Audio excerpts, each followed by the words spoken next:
Ladies and gentlemen, the ambition to end hunger, achieve food security, and improve nutrition and promote sustainable agriculture is captured in SDG 2. However, at least 12 of the 17 goals contain indicators that are highly relevant to nutrition. Malnutrition will represent an often invisible impediment to the successful achievement of all the SDGs. The session will help us understand the brief outline as to how nutrition is both a maker and a marker of sustainable development, and why everyone needs to come together and act now to overcome malnutrition and meet the Sustainable Development Goals. And for the session on nutrition goals alignment with UN Sustainable Development Goals, I invite Dr. Purvi Mehta, Head of Asia Agriculture Development, the Bill and Melinda Gates Foundation. Dr. Mehta has been closely associated with several agriculture and nutrition policy platforms in India, Southeast Asia, and Africa, and serves on several committees and advisory panels. She has 2 books and over 50 publications to her credit, and is also a regular contributor as invited columnist to many media houses. So our delegates are waiting to hear from you. I hand over to you, Dr. Mehta. Thank you very much. And thanks to Economic Times for organizing this very important event and bringing a cross-section of stakeholders together to discuss collective action, alignment on SDGs, and especially the goals related to nutrition. I think nutrition is an important outcome of the success of for the success of SDG 2, in fact, 12 out of 17 SDGs have indicators that are related to nutrition. So an important determinant of for us to be able to assure success of SDG in general and not just SDG 2, but I'm really glad that this session focuses on SDG 2. Food and food production is at the crux of SDG 2. The link between food production, which is agriculture, food consumption, and its ultimate outcome, which is nutrition, is stronger in most developing countries, but particularly in South Asia, where the dependence on locally grown and locally sourced food is really very, very high.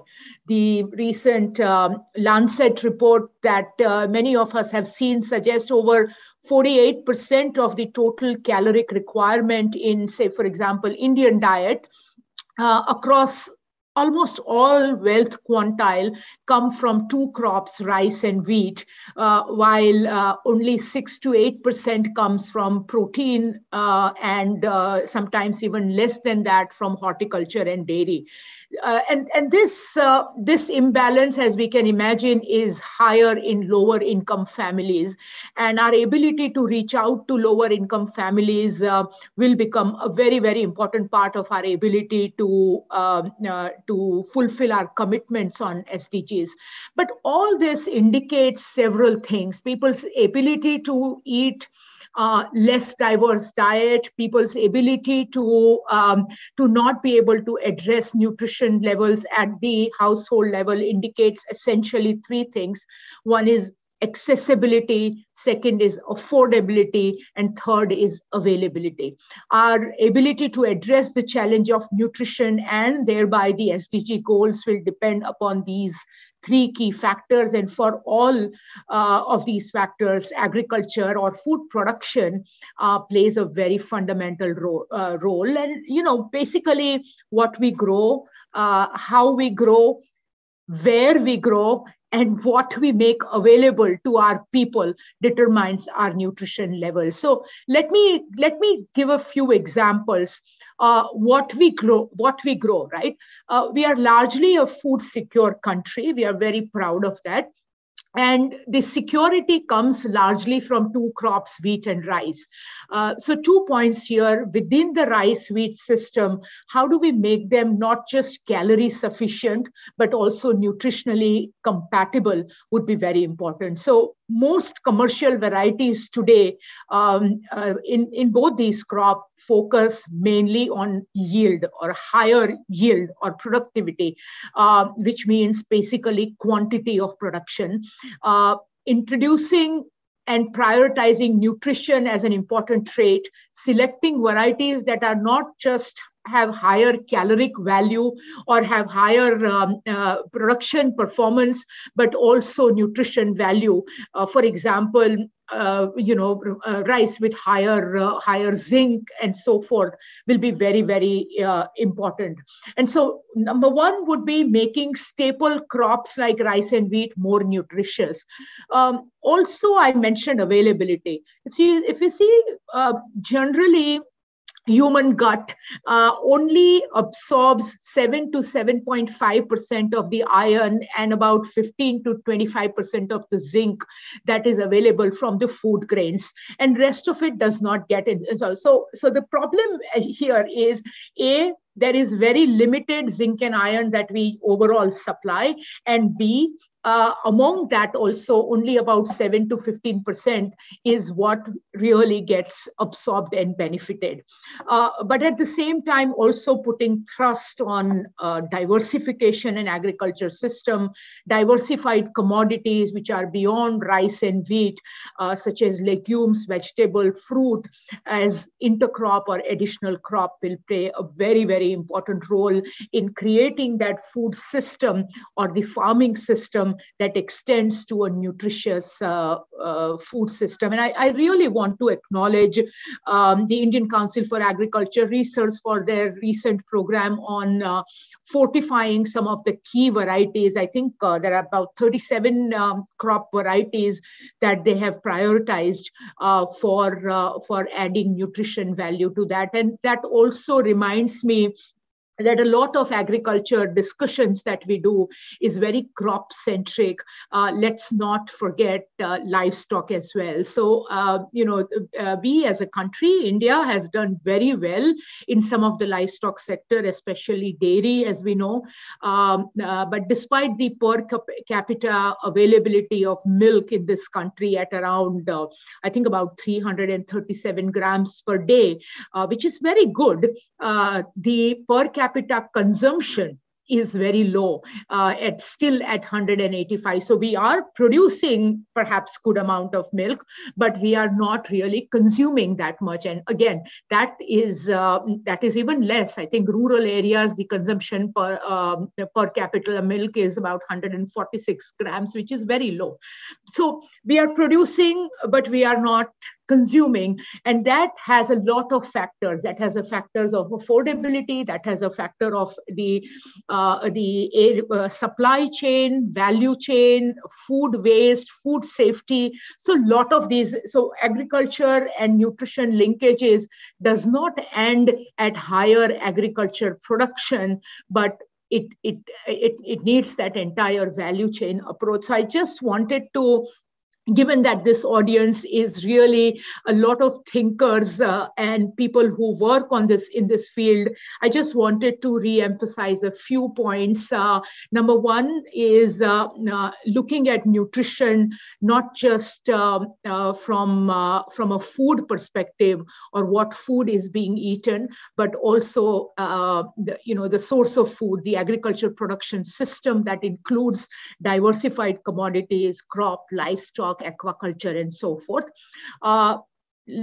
Number two, I would like to say, is not just access to food or calorie, but also nutrition and its affordability is going to be very important. We often focus a lot on behavior communication change, asking people to eat diversified diets and so forth, but where is the affordability? I think we also need to look at the price points of any of these nutrition diets to assure their availability. The third thing is agriculture markets. Market often are only seen as a trade issue and not very connected with nutrition, but markets play a very, very important role in access and also, of course, through better price realization for farmer, better income for farmer, which then gets reinvested in better quality of food. Better markets will also mean less post-harvest losses. We lose in many commodities close to 30% of what we produce as post-harvest losses. And that's one of the reasons why, while we may be producing quite a bit, we are not consuming, or we are not making it very affordable. That's also because of the large post-harvest losses. Nutrition, especially in South Asia, due to its relevance, agroclimate, markets, there is so much interlinkage between the countries in South Asia. It is not a country-specific issue.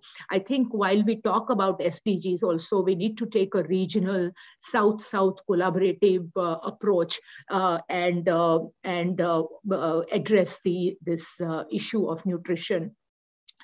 I also wanted to remind that, a large number of SDGs are focused on rural population, which is very, very important. But while undernutrition is a key challenge for rural areas, and especially among rural women, ironically, I always say that, the largest number of malnutrient rural people are also people who produce food. So it's a very ironic situation.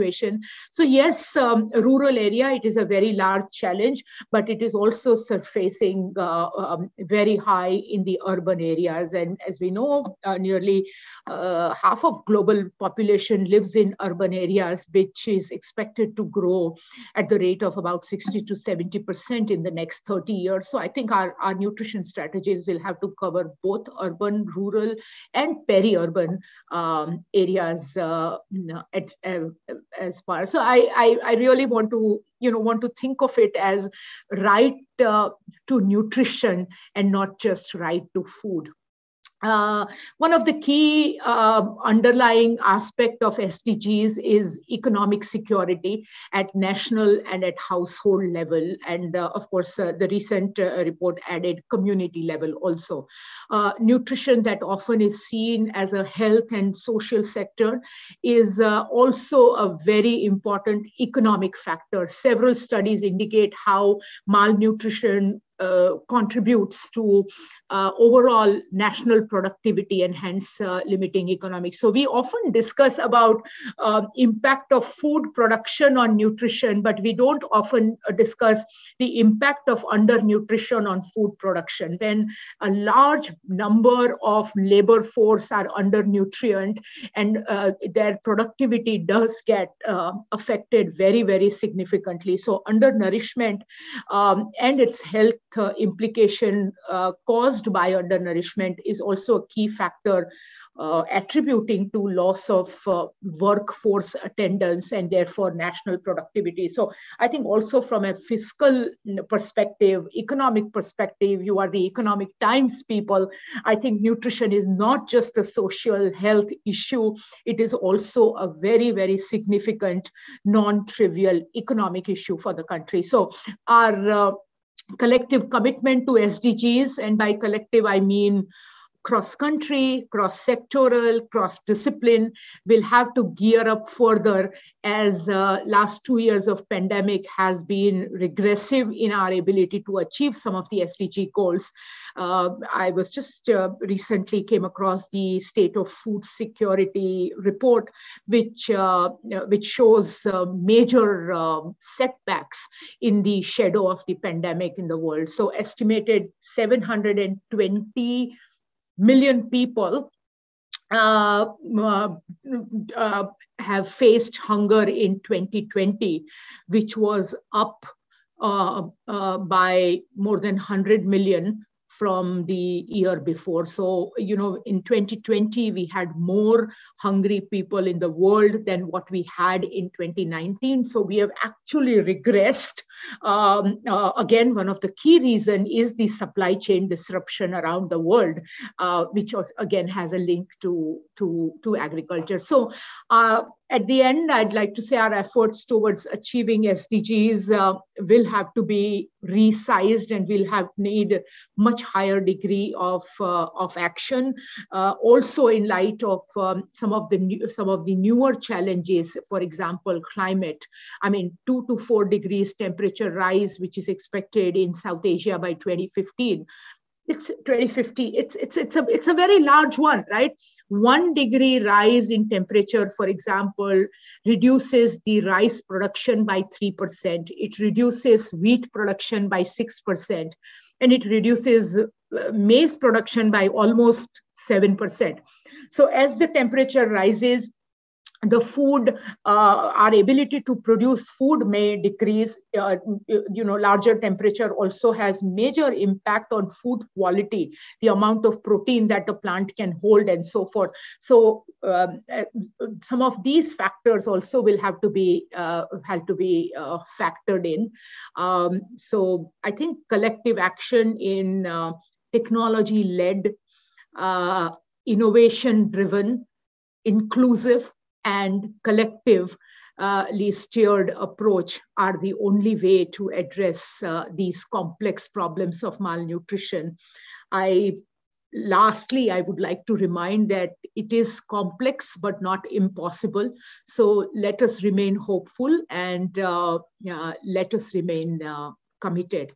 I want to once again thank ET for organizing this forum and looking at this issue, the complex issue, from multiple vantage points. Thank you very much. Well, thank you so much, Dr. Mehta, for sharing with us such valuable information.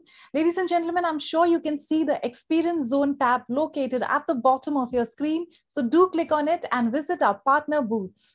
And also share your comments on social media with the hashtag ET Nutrition Summit.